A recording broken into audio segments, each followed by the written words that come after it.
இறையருள் நேயர்கள் அனைவருக்கும் இனிய வணக்கங்கள். இப்போ நாம் பார்க்க போகிறது ராகு கேது பெயர்ச்சியை பற்றி. இது பாம்பு கிரகங்களோட மூமெண்ட் ஆகும். இது 1.5 வருஷத்துக்கு ஒரு முறை மாறும். இதனால் சில பேருக்கு நல்லதும் நடக்கலாம், சில பேருக்கு கொஞ்சம் பிரச்சனைகளும் வரலாம். ராகுவும் கேதுவும் நிழல் மாதிரியே இருப்பாங்க. இவங்க எந்த வீட்டில் இருக்காங்களோ, எந்த கிரகத்தை பார்க்குறாங்களோ அதோட குணத்தை வாங்கி தான் பலன் கொடுப்பாங்க. இது வரைக்கும் ராகு மீனத்திலையும் கேது கன்னிலையும் இருந்தாங்க. ஆனால் இப்போ ராகு கும்பத்திற்கும் கேது சிம்மத்திற்கும் மாற போகிறாங்க. இதனால் மேசராசிலிருந்து மீனராசி வரைக்கும் இருக்கிறவங்களுக்கு என்ன நடக்கும்னு இப்போ சுருக்கமாக பார்க்க போகிறோம். இதில் ராகுவுக்கும் கேதுவுக்கும் பண்ண வேண்டிய பரிகாரங்களும் இருக்குது. இப்போ கும்பத்தில் வரப்போகிற ராகுவும் சிம்மத்தில் வரப்போகிற கேதுவும் கன்னிராசிக்காரங்களுக்கு எப்படி இருக்கும்னு பார்க்க போகிறோம். இந்த ராகு கேது பெயர்ச்சியில் கன்னிராசிக்காரங்களுக்கான பொது பலன்களை பற்றி பார்க்க போகிறோம். கன்னிராசிக்காரங்களுக்கு இந்த ராகு கேது பெயர்ச்சி ரொம்பவே நல்ல மாற்றங்களை தரப்போகுதுங்க. குறிப்பாக கேது ராசியை விட்டு விலகிறது உங்களுக்கு பெரிய நிம்மதியை தரப்போகுது. ராகு உங்களுடைய 6ஆம் இடத்தில் வர்றதுனால நீங்கள் எல்லாத்தையும் ஜெயிக்கக்கூடிய தைரியத்தையும் பெறுவீங்க. இதுநாள் வரைக்கும் இருந்த போராட்டங்கள் எல்லாமே குறையும். நீங்கள் உங்கள் வழியில் தனித்துவமாக போவீங்க. குடும்ப வாழ்க்கையை பொறுத்தவரை கன்னிராசிக்காரங்களுக்கு எப்படி இருக்க போகுதுன்னு பார்ப்போம். குடும்ப வாழ்க்கையில் கன்னிராசிக்காரங்களுக்கு தாய் வழி உறவுகளும் தந்தை வழி உறவுகளும் ரொம்பவே நல்லா இருக்குங்க.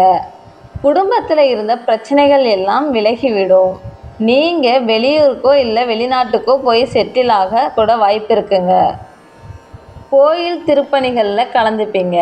விநாயகர் சிலை கூட வாங்கி கொடுக்குற அளவுக்கு உங்களுக்கு நல்ல வாய்ப்புகள் வரும். கன்னிராசிக்காரங்களுக்கு இந்த ராகு கேது பயிற்சியின் போது அவர்களின் தொழில் முன்னேற்றங்கள் எப்படி இருக்க போகுதுன்னு பார்ப்போம். தொழில் ரீதியாக பார்க்கும்போது கன்னிராசிக்காரங்களுக்கு 6ஆம் இடத்துல ராகு வர்றதுனால ரொம்பவும் நல்லதாக இருக்கும்.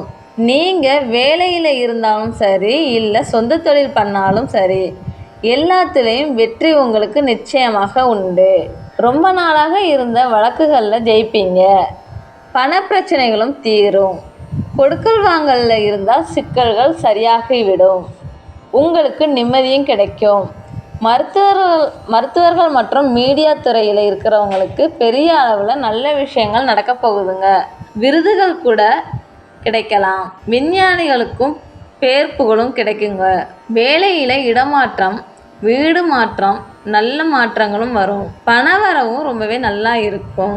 மற்றவங்களுக்கு உதவி செய்கிற அளவுக்கு வசதியும் வருங்க.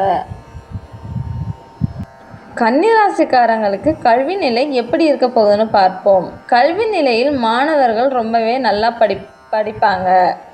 உங்களுக்கு தேவையான தைரியமும் தன்னம்பிக்கையும் இருக்கும். போட்டித் தேர்வுகளில் வெற்றி பெற வாய்ப்புகள் அதிகமாகவே இருக்குங்க. கன்னிராசிக்காரங்களுக்கு இந்த ராகு கேது பயிற்சியின் போது அவர்களின் உடல்நிலை எப்படி இருக்க போகுதுன்னு பார்ப்போம்.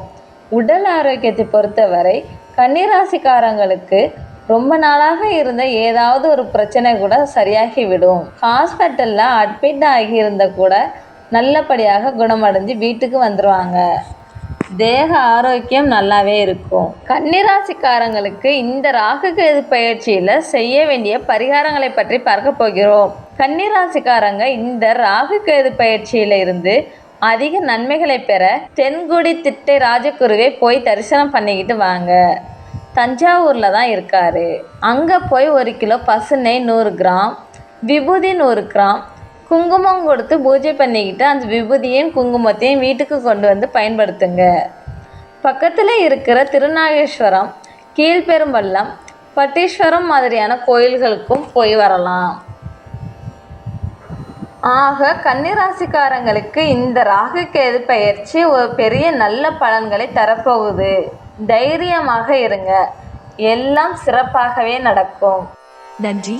மேலும் வீடியோக்களுக்கு எங்கள் இறையருள் யூடியூப் சேனலை சப்ஸ்கிரைப் செய்து எங்களின் ஜோதிட பயணத்தில் இணைந்திருங்கள்.